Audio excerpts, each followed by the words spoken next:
ధృతరాష్ట్ర ఉవాచ ధర్మక్షేత్రే కురుక్షేత్రే సమవేతా యూయుస్తవః మామకాః పాండవా చైవ కిమకుర్వత సంజయ.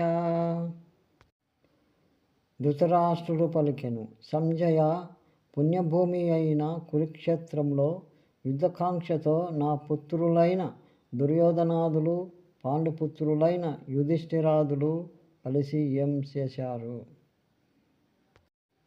సంజయ ఉవాచ దృష్ట్వా తు పాండవానీకం వ్యూఢం దుర్యోధనస్తథా ఆచార్యముపసంగమ్య రాజా వచనమబ్రవీత్.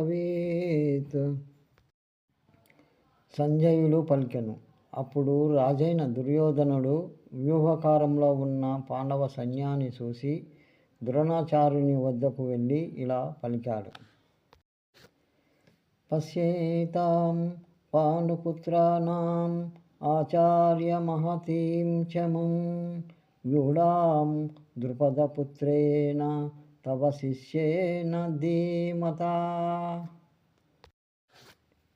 గురుదేవ, బుద్ధిమంతుడు మీ శిష్యుడు ద్రుపదపుత్రుడు అయిన దుష్టద్యుమ్నుడు ఈ వ్యూహాన్ని విరచించాడు.